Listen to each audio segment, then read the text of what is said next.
brain. It has elevations and grooves, as you can see right here. This is an elevation. This is a groove. The elevations are called gyras, and the grooves are called sulcus. There is a very long groove, which is this one. This is called the longitudinal fissure, and the longitudinal fissure is going to divide your brain in two hemispheres. This is going to be the right hemisphere, and this other side is going to be the left hemisphere. Not only that, but the brain can also be divided in lobes. So if this is where your face is, this is going to be the frontal lobe. This is going to be the parietal lobe. This is going to be the occipital lobe around here, and down here is going to be the temporal lobe. So the central sulcus separates your frontal lobe from your parietal lobe, as you can see right here, parietal lobe and frontal lobe. Okay, in addition to that, this figure is showing us other structures that you have: cerebellum, which is this one right here, and your brainstem down here. And we're going to find this figure where we're cutting the brain in the middle through the longitudinal fissure, and we can see the inside part of the brain. In this case, again, we said this is cerebral cortex. This is the cerebellum. We mentioned that this is going to be the brainstem. We have gray and white matter, and that's what we have in our cerebral cortex. Gray matter is provided by the body of the neurons, and white matter is the axon. Embryonic development: cerebrum, midbrain, pons, cerebellum, medulla oblongata. The next topic is meninges, ventricles, cerebrospinal fluid, and blood supply. All of them, one way or another, they're going to provide protection to your brain, the same way as they do it with the spinal cord. The meninges, they're going to be the dura mater, arachnoid mater, and pia mater. Pia mater is the one that is the closest to the brain, arachnoid mater is in the middle, and the dura mater is the one that is closest to the skull. And they all are going to cover the brain, not only the brain, but also the spinal cord. The ventricles and the cerebrospinal fluid. In our brain, we have cavities, and these cavities are going to be called ventricles. These ventricles are occupied by this blue fluid that we have in here. This blue fluid is the cerebrospinal fluid. It's called cerebrospinal fluid because it's not only in your brain, but also goes down towards your spinal cord. We have different spaces. We have 1, 2, they are called lateral ventricles. This is going to be the third one. Therefore, this is called the third ventricle. And down here, you're going to have another one, and this is going to be called the fourth ventricle. Okay, the communication between the third and fourth ventricle is provided by the cerebral aqueduct. And very important to notice is at the level of the fourth ventricle, you have the lateral apertures. The lateral apertures will allow the fluid to come out and bathe the brain. The median aperture continues down through the central canal in order to take the fluid to the spinal cord.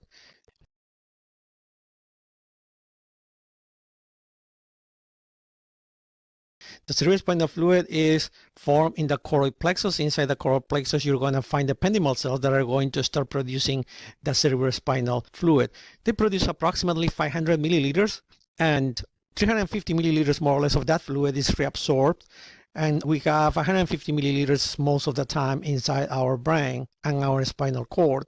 So this fluid comes down right here, and as I said, through the lateral apertures that will come out and bathe the brain. How it gets reabsorbed goes out, and through the arachnoid villus, the fluid gets reabsorbed into the superior sagittal sinus that eventually is going to dump all that fluid into the systemic circulation. So this fluid basically provides several functions, such as, for example, cushion, because if you get hit, your brain can move and can hit the inside of your skull. That doesn't happen because the cerebrospinal fluid is going to provide protection against that. Other functions: buoyancy. The cerebrospinal fluid allows the brain to be suspended in the fluid, because if you don't have this fluid, then the bottom of the brain will rest on your skull, and then the neurons at the bottom of your brain will get damaged because of the weight of the brain. So that doesn't happen because, again, the fluid provides buoyancy. Chemical stability. The brain has cells, and these cells are going to produce different chemicals, and these chemicals, they must be removed. For example, there's going to be hydrogen, and hydrogen changes pH, and obviously that's going to produce changes in pH, and that's a problem because the pH in your brain must be maintained. So the cerebrospinal fluid allows us to get rid of this waste, for example, that we get there. Blood supply and blood-brain barrier. The brain depends a lot on blood, right? If you don't get blood to your brain, you will pass out. This blood contains nutrients which are necessary, so it's important to provide nutrients to the brain, but also it may contain a lot of waste, bacteria, microorganisms that we don't want in our brain. So therefore, there's something called the blood-brain barrier. So the blood-brain barrier is provided by the walls of the blood vessel, as well as the extensions that we get from the astrocytes. And this allows only certain things to cross towards your brain, but some other things will not cross from your blood into your brain. This is important again because, for example, we don't want bacteria to go inside your brain. However, your brain must keep homeostasis of your body, therefore it must get information about the chemical composition, for example, of your blood and different areas in your body. So because of that, the blood-brain barrier, yes, it covers your brain, but there are some areas in which it doesn't have this blood-brain barrier, and those areas are the circumventricular organs. Unfortunately, these areas, because they are open, they allow certain microorganisms to get inside your brain this way, such as, for example, HIV. Also, a lot of times it's a good thing, but sometimes it's not so good, because if you need, for example, an antibiotic to get into your brain to treat an infection, the blood-brain barrier will stop this antibiotic from reaching your brain. Therefore, it's going to be very hard to treat the infection because of that reason. So it's a good thing, but in some circumstances, it is not. The brainstem. The brainstem has three parts: the medulla oblongata, pons, and midbrain. Regardless of the part of the brainstem that you're looking at, there are always cranial nerves. So the cranial nerves are in very close relationship to the brainstem. In order for you to understand the functions of the brainstem, learn the functions of all the cranial nerves, because that will tell you exactly what each one of them are going to do. The medulla oblongata, the nerves involved are 8, 9, 10, and 12. The pons, cranial nerves 5, 6, 7, and 8. And in the midbrain, you can see cranial nerves number 3 and number 4. So let's take a look at the cranial nerves. This is the midbrain, pons, and medulla oblongata. And you can see these lines where you have the cranial nerves. We have a total of 12 cranial nerves. So the very first one is olfactory nerve. Olfactory nerve, obviously the function is a smell, and it's sensory, because the only thing that you're going to do with the olfactory nerve is just a smell. You don't move your nose with that. We use a different cranial nerve in order to do that. Cranial nerve number 2 is going to be the optic nerve. Optic nerve, what you achieve with that? Vision. What type of nerve it is sensory, because the only thing that you're going to do with it is just vision. You don't move your eyes with the optic nerve.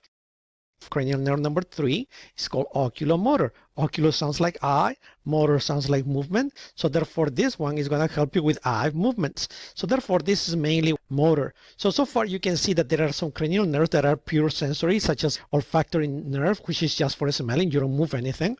And you have some other ones that are mainly motor, like the oculomotor, for example, that is going to help you move your eyes. But that's not the only nerve that is going to help you move your eyes, because you have another one, such as the trochlear, which is cranial nerve number 4, that is going to help you move the eyes as well. So it's also considered predominantly motor.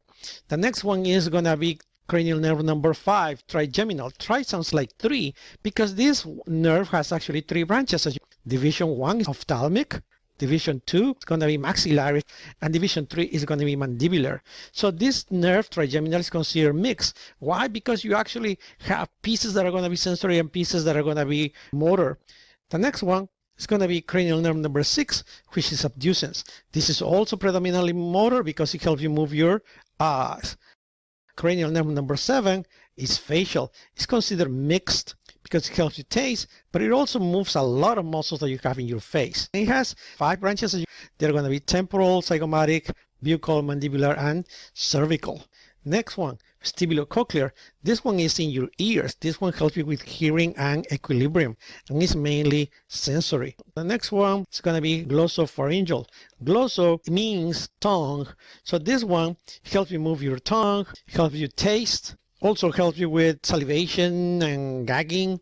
Next one, we got the vagus. Vagus is cranial nerve number 10. It gives you sensory, it gives you taste, and it also helps you with swallowing and speech. Cranial nerve number 10 not only works in the tongue and in the mouth, but it also goes down and helps you with the control of many organs that we have in our abdominal and thoracic area as part of the autonomic nervous system. And it helps you, for example, in the case of your heart, make your heart beat slower. So therefore it's a mixed nerve. Cranial nerve number 11 is accessory nerve. It helps you with movement of the neck. Some of the muscles in your neck are controlled by this nerve. Hypoglossal nerve is related to the tongue. It's going to help you with movements necessary for speech or swallowing or food manipulation, and it's considered predominantly motor.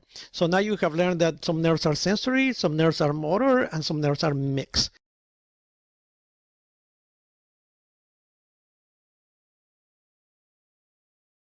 The medulla oblongata, and we can see here again the nerves. Number 9 is glossopharyngeal. That's for the tongue. 10 also works with the tongue. And 12 is hypoglossal, also with the tongue functions. Chewing, salivation, swallowing, gagging, because everything got to do with all these cranial nerves.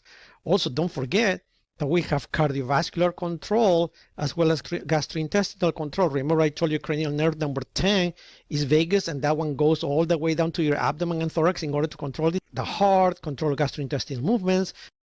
In the pons, we're going to have cranial nerves from number 5 to number 8.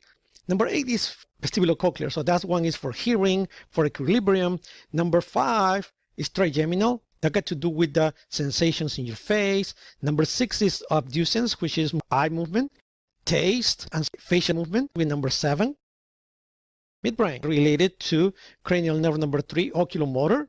Cranial nerve number 4, trochlear. These two are very important for functions that relate to control of eye movement, blinking, focusing, pupillary dilation and constriction.